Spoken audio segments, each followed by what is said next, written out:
On a 3068 personnes qui sont guéries. Donc, il faut quand même être un peu encouragé. Puis, comme on l'a dit, on ne teste pas tous ceux qui ont plus de symptômes. On sait qu'il y en a au moins 3000 là, qui sont guéris, donc c'est encourageant. Je veux revenir sur notre urgence nationale, la situation dans les CHSLD. Aujourd'hui, je l'avoue, puis je prends la pleine responsabilité. Je pense que si c'était à refaire, il aurait fallu que j'augmente plus vite les salaires des préposés aux bénéficiaires, même sans l'accord des syndicats. Je veux vraiment, puis sincèrement, remercier les 2000 médecins là, qui acceptent de venir nous donner un coup de main dans les CHSLD, faire des tâches qu'ils ne sont pas habitués de faire. Je veux aussi apporter une précision.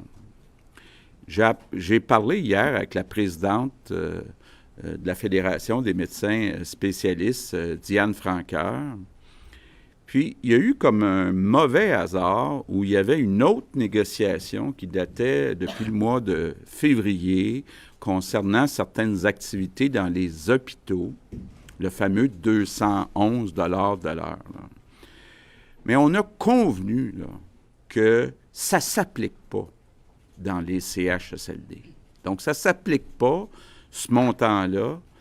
Puis, ce n'est pas le temps de négocier combien les médecins seront payés pour le travail qu'ils viennent nous aider à faire dans les CHSLD.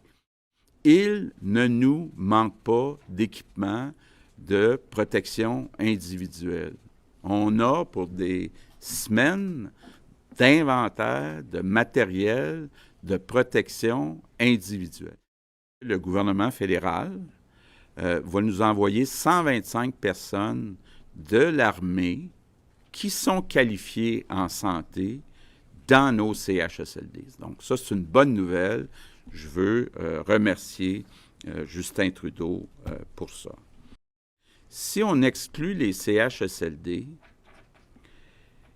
il reste une situation qui est difficile dans le Grand Montréal.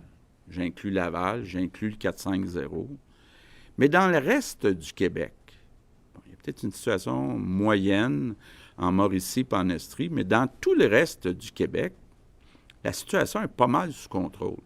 Donc, juste vous dire qu'avec le docteur Arruda, on est en train de regarder pour réouvrir ces régions-là d'une façon intelligente, d'une façon graduelle, en s'assurant justement qu'on suive la situation pour être certain qu'il n'y a pas une nouvelle vague. Mais, comme je l'ai dit aussi, on commence par les entreprises. Donc, il n'est pas question à court terme, même dans ces régions-là, de réouvrir les écoles. On parle des entreprises. Toutes les personnes qui ont perdu leur emploi depuis un mois, est-ce qu'il y en a que ça vous tenterait de venir travailler avec nos agriculteurs dans nos champs?